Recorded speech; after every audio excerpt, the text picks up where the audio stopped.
ഇപ്പോഴും ഞാൻ അങ്ങനെ ജീവിക്കുന്ന ഒരാളാണ്. ഞാൻ അങ്ങനെ ഒരു ഭയങ്കര ഹൈ സെലിബ്രിറ്റി സ്റ്റാറ്റസിൽ ജീവിക്കുന്ന ഒരാളാണ്.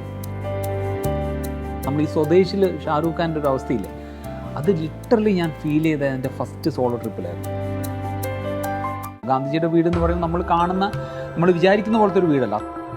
ഇതിനകത്തുള്ള ഒരു 60% ആളുകൾ മുറുക്കുന്നുണ്ട്. അപ്പോൾ ഈ മുറുക്കിക്കൊണ്ടിരിക്കുന്നത്, അപ്പോൾ ഞാൻ വിചാരിച്ചു ഇവർ ഈ മുറുക്കിയിട്ട് ഇത് എന്ത് ചെയ്യുക, തിന്നുകയാണോ?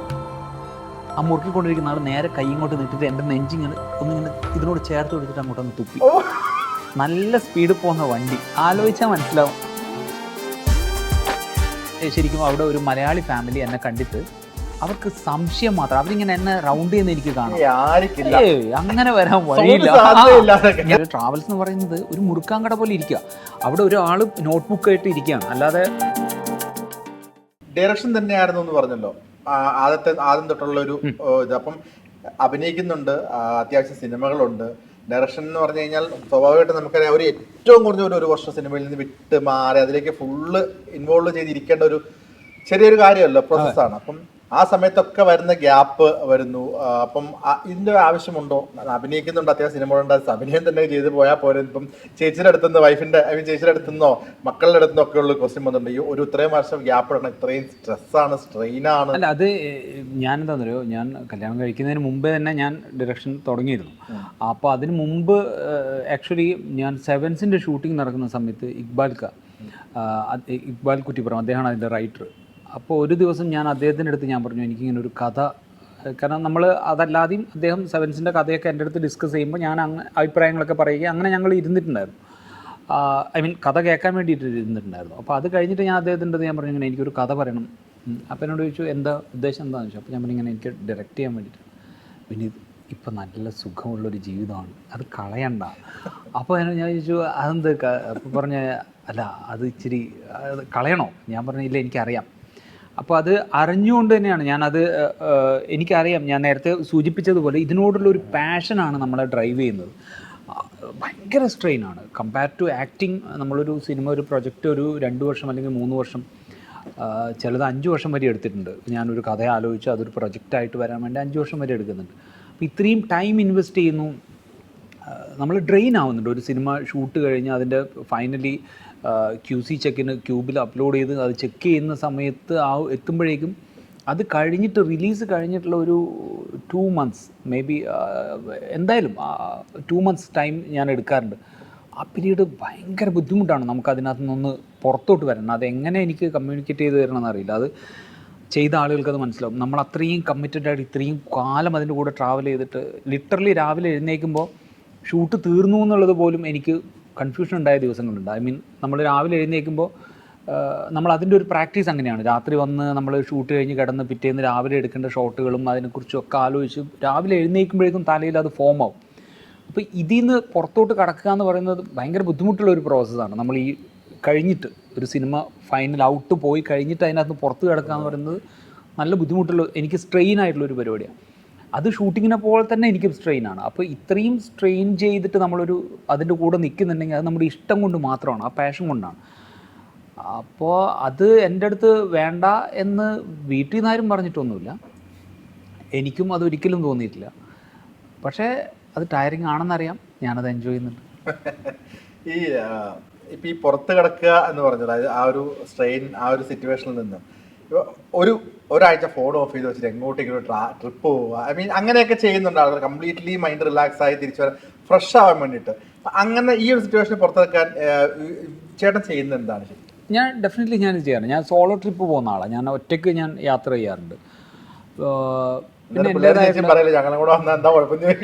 ഇല്ല, അത് എന്തോ ഭയങ്കര സപ്പോർട്ടീവായിട്ടുള്ളൊരു ഫാമിലി ആയതുകൊണ്ട് എനിക്ക് അങ്ങനെ ഒരിക്കലും അത്തരത്തിലുള്ളൊരു ബുദ്ധിമുട്ടുണ്ടായിട്ടില്ല. ഞാൻ അങ്ങനെ ഒരു കറക്റ്റ് ഒരു ഡെസ്റ്റിനേഷൻ വെക്കാതെയും ട്രാവൽ ചെയ്യാറുണ്ട്. ഇങ്ങനെ ഒരു റൂട്ട് മാപ്പ് നമ്മൾ ഇവിടുന്ന് അവിടുന്ന് ഇവിടെ അങ്ങനെയില്ല. ചിലപ്പോൾ ഞാൻ ആ സ്ഥലത്ത് എത്തിയാൽ അടുത്ത സ്ഥലം എവിടെ, അങ്ങനെ ഡിസൈഡ് ചെയ്തിട്ട് പോകുന്ന യാത്രകളുണ്ട്. അപ്പോൾ ഇത് പക്ഷേ ഒരിക്കലും ഞാൻ പറഞ്ഞില്ല, ആ സിനിമയുടെ ബ്രേക്ക് അതിൽ നിന്ന് നമ്മൾ റിലീഫ് കിട്ടാൻ വേണ്ടിയിട്ട് ചെയ്യുന്നതല്ല കേട്ടോ. അതല്ലാതെ തന്നെ ഞാൻ അങ്ങനെ യാത്രകൾ പ്രിഫർ ചെയ്യാറുണ്ട്. പിന്നെ അതല്ലാതെ എനിക്ക് ചില എൻ്റേതായിട്ടുള്ള പ്രാക്ടീസസുകളുണ്ട്. ഞാൻ പറഞ്ഞത്, ഞാൻ യൂസ് ചെയ്യാറുള്ള ചില മെത്തേഡ്സുകളുണ്ട്. ഓക്കെ. ഇപ്പൊ ഈ ട്രിപ്പ് പോകുന്നൊക്കെ ആക്ച്വലി വണ്ടിക്കാണോ അല്ലാതെ നമുക്കിപ്പോ ഫോർ എക്സാമ്പിൾ പറഞ്ഞാൽ നമ്മളെ തിരിച്ചറിയാത്ത ഒരു നാട്ടില് നമ്മൾ ബസ് കയറി യാത്ര പോവുക, ട്രാവൽ ചെയ്യുക, സാധാരണ ഇപ്പൊ കേരളത്തിൽ ചേട്ടൻ അങ്ങനെ പറ്റുമെന്ന് തോന്നുന്നില്ല. ഇല്ല, അതാ ഞാൻ പറഞ്ഞത്. ഞാൻ ആക്ച്വലി എൻ്റെ ഈ കുട്ടിക്കാലം തൊട്ട്, ഞാൻ ഈ 8-9 വയസ്സുള്ളപ്പോൾ തൊട്ടിട്ട് ഞാൻ ഷെഡ്യൂൾഡ് ട്രാവലിൻ്റെ ആളല്ലേ. എനിക്ക് കൃത്യമായിട്ട് എന്നെ പിക്ക് ചെയ്യാൻ ഒരു വണ്ടി ഉണ്ടാവും, അവിടുന്ന് എന്നെ രാവിലെ ഷൂട്ട് ഇത്ര മണിക്ക് എന്ന് പറയുമ്പോൾ ഹോട്ടലിലേക്ക് വരുന്നൊരു വണ്ടി ഉണ്ടാവും. അങ്ങനെ ട്രാവൽ ചെയ്ത ഒരാളാണ് ഞാൻ എൻ്റെ കഴിഞ്ഞൊരു 10 വർഷം മുമ്പ് വരെ. അപ്പോൾ ഒരു ഘട്ടത്തിലാണ് ഞാൻ ആലോചിച്ചത്, ഞാൻ ഒരുപാട് രാജ്യങ്ങൾ സഞ്ചരിച്ചിട്ടുണ്ട്. നമ്മുടെ ഈ പറയുന്ന ഡാൻസ് പ്രോഗ്രാംസും കാര്യങ്ങളൊക്കെ ആയിട്ടും ഷൂട്ടിന് വേണ്ടിയിട്ടും ഒക്കെ ഒരുപാട് രാജ്യങ്ങളിൽ എനിക്ക് പോകാൻ പറ്റിയിട്ടുണ്ട്. അത് വലിയൊരു ഭാഗ്യമാണ്. അപ്പോൾ അത് കഴിഞ്ഞിട്ട് ഞാൻ നോക്കിയപ്പോൾ ഞാൻ ഇന്ത്യ എക്സ്പ്ലോർ ചെയ്തിട്ടില്ല. ഇന്ത്യയുടെ നോർത്ത് സൈഡൊന്നും ഞാൻ എക്സ്പ്ലോർ ചെയ്തിട്ടില്ല. അപ്പോൾ ശരി, എന്നാൽ അങ്ങനെ ഒരു ട്രിപ്പ് പോകാം എന്ന് വിചാരിച്ചിട്ടാണ് ഞാൻ ആദ്യത്തെ യാത്ര പുറപ്പെടുന്നത്. അപ്പോൾ ഇവിടുന്ന് പുറപ്പെടുന്ന സമയത്ത് ഞാൻ ബോംബെയിലേക്ക് പോകുന്നത് ഫ്ലൈറ്റിനാണ്. ബോംബെയിൽ എത്തിക്കഴിഞ്ഞതിന് ശേഷമാണ് ഞാൻ ഇനി എവിടെ പോകണം എന്ന് നോക്കുമ്പോഴാണ് ഞാനിങ്ങനെ അവിടുന്ന് കൊൽക്കത്ത പോകണോ അതല്ല അഹമ്മദാബാദ് പോകണോ അങ്ങനെ ഇങ്ങനെ എടുത്ത് ഞാൻ എൻ്റെ കയ്യിലുള്ളത് ഒരു ഐപാഡ് മാത്രമാണ്. ആ ഐപാഡിൽ എടുത്തിട്ട് ഞാനിങ്ങനെ നോക്കുകയാണ് ഏത് ഡയറക്ഷനിലേക്ക് പോവാം. അങ്ങനെ നോക്കിയപ്പോൾ ഞാൻ സോളോ ഒറ്റയ്ക്ക്. അപ്പോൾ അവിടുന്ന് പോർബന്ദർ, ദ്വാരക, കച്ച്. അപ്പോൾ ഞാനിങ്ങനെ ആ സമയത്താണ് അമിതാഭ് ബച്ചൻ, അദ്ദേഹത്തിൻ്റെ ബച്ചൻ സാറിൻ്റെ സൗണ്ടിൽ കച്ച് നഹി ദേക്ക തു കുച്ച് നഹി ദേക്ക എന്ന് പറഞ്ഞിട്ടുള്ള ഞാനിങ്ങനെ ഒരു ആഡ് കണ്ടു. എന്നാൽ ശരി, കച്ച് കാണാൻ പോവാം എന്ന് തീരുമാനിച്ചു. അപ്പോൾ കച്ച് കാണണമെങ്കിൽ നമ്മൾ അഹമ്മദാബാദിൽ പോകണം. അപ്പോൾ ഞാൻ അവിടുന്ന് പിന്നെ എവിടെയൊക്കെ സ്ഥലങ്ങളുണ്ട്. അപ്പോൾ ആ യാത്രയുടെ ഫൈനൽ ഡെസ്റ്റിനേഷൻ ഞാൻ ഈ കച്ചിൽ പോകാൻ തീരുമാനിക്കുന്നു. അതിന് ഓൺ ദ വേ നമുക്ക് എവിടെയൊക്കെ പോകാം. അപ്പോൾ അങ്ങനെ നോക്കിയപ്പോഴാണ് പോർബന്ദർ. ഓക്കെ, ഗാന്ധിജി ജനിച്ച സ്ഥലം നമ്മൾ കുട്ടിക്കാലം തൊട്ട് പഠിക്കുന്നതാണ്. എന്നാൽ പോർബന്ദർ കാണാൻ ആദ്യം. അങ്ങനെയാണ് ഞാൻ പോർബന്ദറിലെത്തുന്ന രാത്രി ഒരു 10:30 മണിക്ക് ഒരു ബസ്സിലാണ്. അഹമ്മദാബാദിൽ നിന്ന് ട്രെയിൻ അഹമ്മദാബാദ് വരെ എത്തുന്നു. അഹമ്മദാബാദിലേക്ക് ട്രെയിൻ പോകുമ്പോൾ ശരിക്കും പറഞ്ഞാൽ ബോംബെയിൽ നിന്ന് ഞാൻ എടുത്തത് അവിടെ AC ടിക്കറ്റായിരുന്നു. AC ടിക്കറ്റ് എനിക്ക് അവിടെ എത്തിയപ്പോൾ ടിക്കറ്റ് കൺഫേം അല്ലെന്ന് പറയുന്നു. അപ്പോൾ ഞാൻ TTയുടെ അടുത്ത് ചോദിക്കുന്നു. അപ്പോൾ അദ്ദേഹം എനിക്ക് ഫസ്റ്റ് ക്ലാസ് ടിക്കറ്റ് തരുന്നു. ഫസ്റ്റ് ക്ലാസ് ടിക്കറ്റ് യാത്ര പുറപ്പെട്ട ഒരു ഫസ്റ്റ് സ്റ്റേഷൻ കഴിഞ്ഞപ്പോൾ തന്നെ അത് ജനറൽ കമ്പാർട്ട്മെൻറ്റിനേക്കാളും കൂടുതൽ ആളുകൾ തിങ്ങി നിറഞ്ഞ ഒരു കമ്പാർട്ട്മെൻ്റ് ആവുന്നു. എൻ്റെ ബാഗ് എടുത്ത് ഞാൻ മടിയിൽ വെക്കേണ്ടി വരുന്നു. അങ്ങനെ നമ്മൾ ഇതുവരെ എക്സ്പീരിയൻസ് ചെയ്തിട്ടില്ലാത്തൊരു യാത്ര. അത് കഴിഞ്ഞിട്ട് ഞാൻ അവിടെ എത്തി ഞാൻ പോർബന്ദറിൽ എത്തുന്നത് രാത്രി 10:30-ക്കാണ്. അഹമ്മദാബാദിൽ നിന്ന് ബസ്സിനാണ് പോകുന്നത്. 10:30-ക്ക് എത്തിയിട്ട് ഞാൻ അവിടെ ബസ് സ്റ്റാൻഡിനടുത്തുള്ള ഒരു ഹോട്ടൽ നോക്കി. ഹോട്ടലിൽ ചെന്ന് റൂം കണ്ട് മറ്റേ മെയ്യഴകൻ്റെ അവസ്ഥയായിരുന്നു.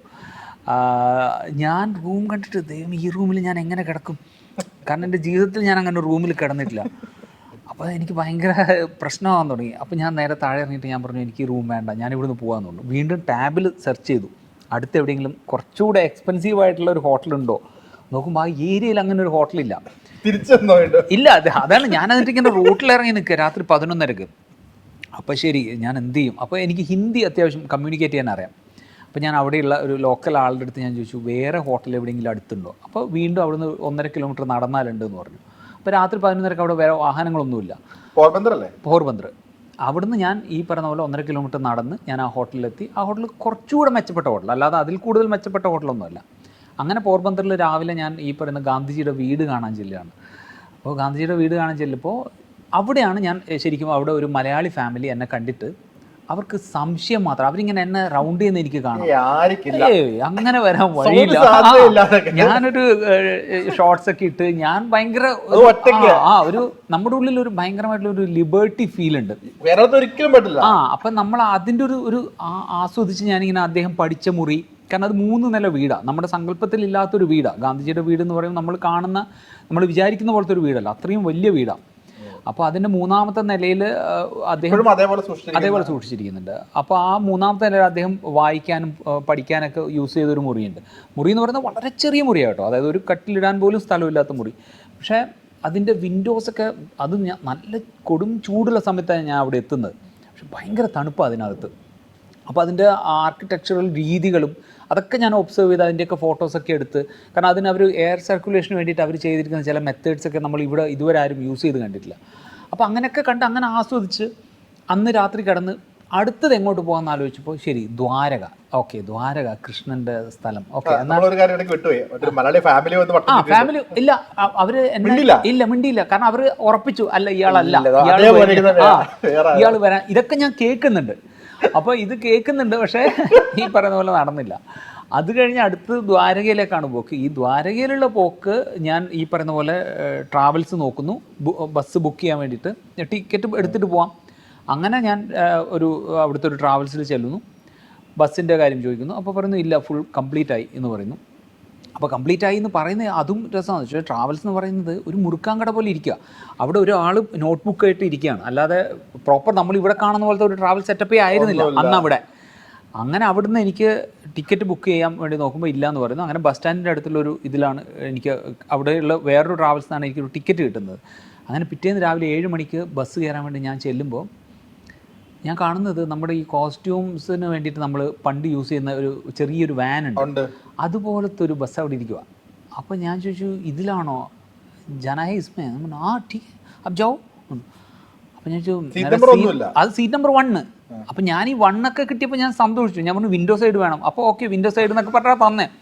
ഇതിൽ 1 എന്ന് പറയുന്നത് ഈ വിൻഡോ സൈഡ് രണ്ടാക്കിയിരിക്കാവുന്ന സീറ്റ്, ഇതിൻ്റെ വിൻഡോ സൈഡ് ഫുൾ ഓപ്പൺ. ഞാനൊക്കെ ഇരിക്കുകയാണ്, ഓക്കെ ശരി എന്ന് പറഞ്ഞിട്ട് ഞാൻ ഈ ബാഗ് എന്ത് ചെയ്തു സൈഡിൽ വെച്ചു. ബസ് എടുക്കാൻ സമയമാകുമ്പോഴേക്കും ഫുള്ളായി ബസ്.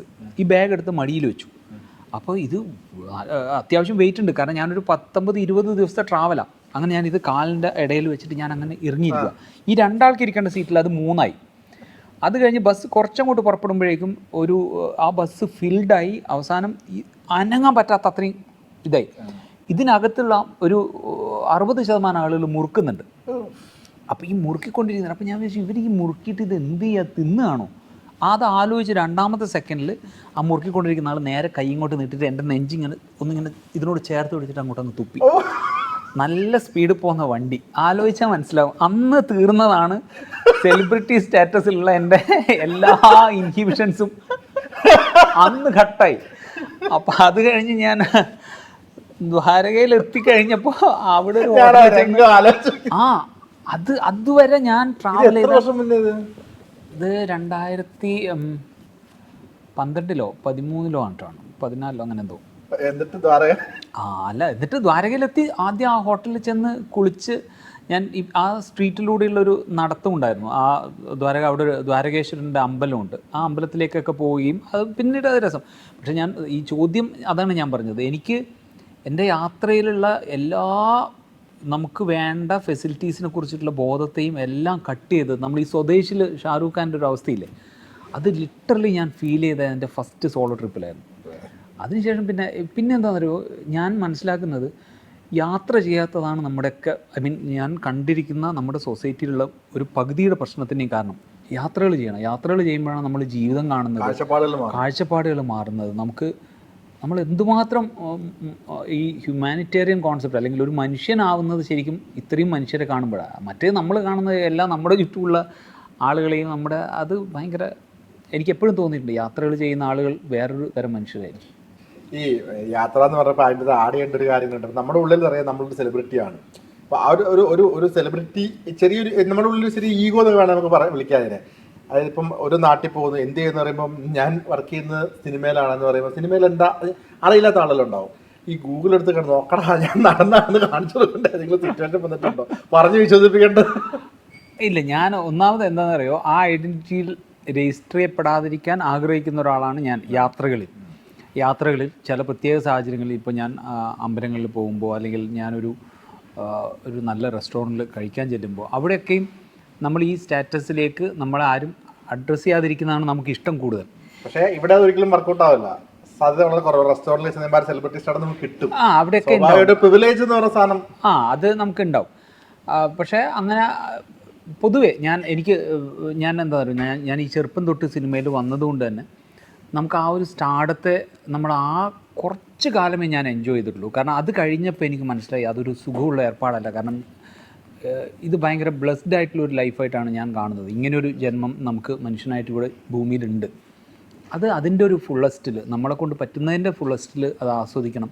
അതൊരിക്കലും അതൊരു ഷെല്ലിലേക്ക് അല്ലെങ്കിൽ ഞാൻ അങ്ങനെ ആവരുതെന്ന് ഞാൻ ചെറുപ്പത്തിൽ ഞാൻ സിനിമയിലെത്തി. എനിക്ക് അങ്ങനെ ഒരു സ്റ്റാർ ആ ഒരു മെറ്റീരിയൽ എന്നുള്ള രീതിയിൽ നമുക്ക് കിട്ടുന്ന ഓരോ സ്ഥലത്തെത്തുമ്പോൾ കിട്ടുന്ന ഒരു റിസീവിങ് ആ പാറ്റേൺ അത് മാറ്റാൻ ഞാൻ ഫോഴ്സ്ഫുള്ളി ഞാൻ ഡെലിബറേറ്റ്ലി ഞാൻ ആഗ്രഹിച്ചിട്ടുണ്ടായിരുന്നു. ഇപ്പോഴും ഞാൻ അങ്ങനെ ജീവിക്കുന്ന ഒരാളാണ്. ഞാൻ അങ്ങനെ ഒരു ഭയങ്കര ഹൈ സെലിബ്രിറ്റി സ്റ്റാറ്റസിൽ ജീവിക്കുന്ന ഒരാളല്ല.